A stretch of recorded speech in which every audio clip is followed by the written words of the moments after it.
Hello students, आज इस video में मैं आपको उत्तराखंड बोर्ड के जो प्रीवियस ईयर क्वेश्चन पेपर आए हैं केमिस्ट्री के 2022 और 23 उन दोनों का जो ऑब्जेक्टिव पार्ट है वो यहाँ पे डिस्कस करने वाली हूँ। तो देखिए, फर्स्ट जो है यहाँ पे 22 का ये पेपर है आपके लिए। तो यहाँ पे फर्स्ट क्वेश्चन आया था, which of the following prepare colloidal solution. तो देखिए, जो स्टार्च है वो कोलोइडल सोल्यूशन की प्रिपरेशन करता है। ऑप्शन थर्ड जो है वो यहाँ पे करेक्ट आंसर है। सेकंड क्वेश्चन था आपका, alcohol are soluble in water because. तो एल्कोहल्स जो होते हैं वो उनकी सोल्यूबिलिटी हाइड्रोजन बॉन्ड फॉर्मेशन की वजह से होती है। तो सेकंड ऑप्शन जो है वो यहाँ पे करेक्ट आंसर है। थर्ड है आपका, the coordination number of central atom Fe in this compound. तो जैसा कि आप देख सकते हैं, Fe जो है वो डायरेक्टली अटैच्ड है 6 साइनाइड आयन से। तो कोऑर्डिनेशन नंबर क्या होगा? 6। इसके बाद आपके पास फोर्थ है क्वेश्चन, व्हाट इज फॉर्मेलिन। तो फॉर्मेलिन होता है आपका 40% फॉर्मेल्डिहाइड सॉल्यूशन। तो जो आपका फर्स्ट ऑप्शन है वो आपका करेक्ट आंसर है। इसके बाद आपसे 1 मार्क क्वेश्चन पूछे थे, राइट टू प्रोटीन। तो आपको नेम बताने हैं 2 प्रोटीन के। तो यहाँ पे आप किन्हीं भी 2 प्रोटीन के नाम लिख सकते हैं। यहाँ पे मैंने लिखा है केराटिन। इसके बाद आप इंसुलिन लिख सकते हैं, हीमोग्लोबिन लिख सकते हैं, कोई भी 2 प्रोटीन के नाम लिख सकते हैं। इसके बाद 6 क्वेश्चन है आपका, why do the transition elements exhibit higher enthalpies of atomisation. तो देखिए, ट्रांजिशन एलिमेंट कौन होते हैं? जो डी ब्लॉक एलिमेंट है।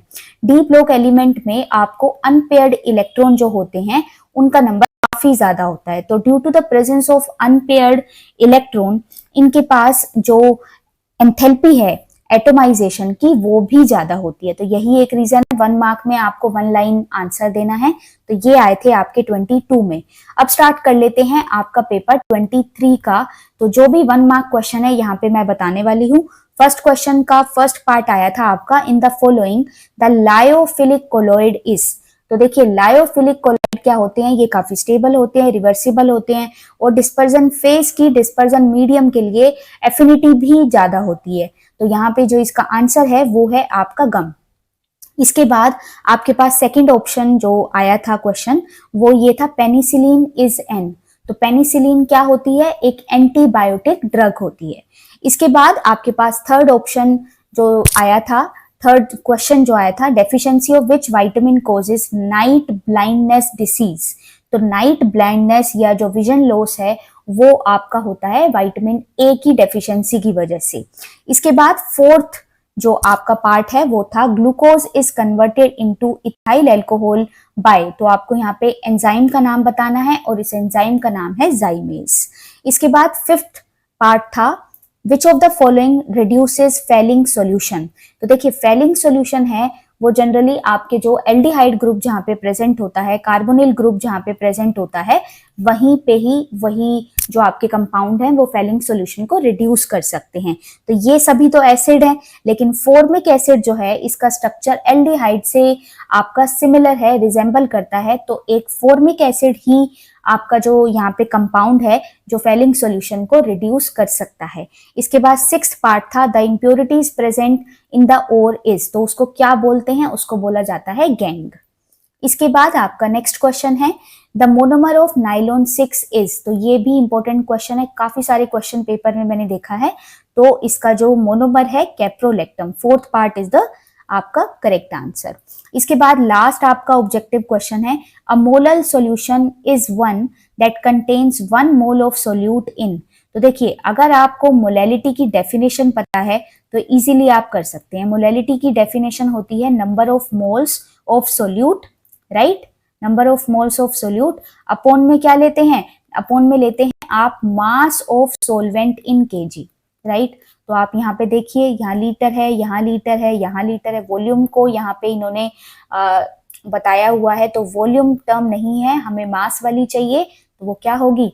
1000 ग्राम ऑफ द सोलवेंट। तो फर्स्ट ऑप्शन जो है वो आपका करेक्ट आंसर है। इसके बाद आपके 1 मार्क क्वेश्चन है, क्वेश्चन नंबर 2 फिलअप आया था आपका, the solubility of a gas in liquid is directly proportional to the pressure. तो जैसे जैसे आप प्रेशर इंक्रीज करते जाएंगे, सोल्युबिलिटी ऑफ गैस जो है वो भी आपकी इंक्रीज होती जाएगी। इसके बाद थर्ड क्वेश्चन है, write the molecularity of the reaction. Molecularity होती है आपके नंबर ऑफ जो मोलिक्यूल उस रिएक्शन में पार्टिसिपेट करते हैं। तो आप यहाँ पे देख सकते हैं, रिएक्टेंट में आपने HI के 2 मोलिक्यूल लिए हैं, तो मोलिकुलैरिटी भी कितनी हो जाएगी 2। उसके बाद नेक्स्ट क्वेश्चन है 4th, why does ozone act as a powerful oxidising agent.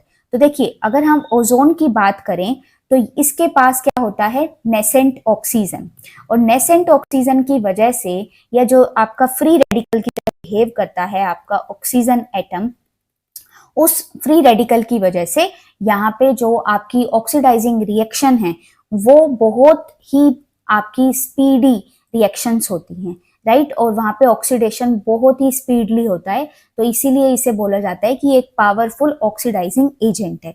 Next question है आपके पास, what is the oxidation number of Fe in this compound. तो देखिए यहाँ पे पोटेशियम गिवन है आपको, पोटेशियम पे चार्ज होता है +1 और कितने पोटेशियम है 4, प्लस Fe जिसका आपको कैलकुलेट करना है, +6 आपके पास साइनाइड है और साइनाइड पे चार्ज होता है -1 equal to 0। As a whole आपका कॉम्प्लेक्स यहाँ पे न्यूट्रल है, तो Fe का यहाँ पे ऑक्सीडेशन नंबर आने वाला है +2, राइट, तो आंसर हो जाएगा आपका +2। इसके बाद नेक्स्ट क्वेश्चन है आपका, right the chemical reaction of aldol condensation. ये आपका लास्ट 1 मार्क क्वेश्चन था जिसे मैं यहाँ पे बताने वाली हूँ। तो देखिए यहाँ आपने क्या लेना है, आपने 2 मॉलिक्यूल ले लेने हैं यहाँ पे, राइट, इस तरीके से आपने एल्डिहाइड के 2 मॉलिक्यूल लेने हैं CH2CHO। अब आपको पता है कि आपने किसकी प्रेजेंस में करना है, डाइल्यूट NaOH की प्रेजेंस में करना है, तो आपको क्या मिलने वाला है बीटा हाइड्रोक्सी, आपको क्या मिलता है एल्डिहाइड, तो यहाँ पे मिल जाएगा आपको CH3, इसके बाद CHOH, देन आपको मिलने वाला है CH2CHO। तो ये मिलेगा आपको यहाँ पे, इसे हम बोलते हैं एल्डोल कंडेंसेशन।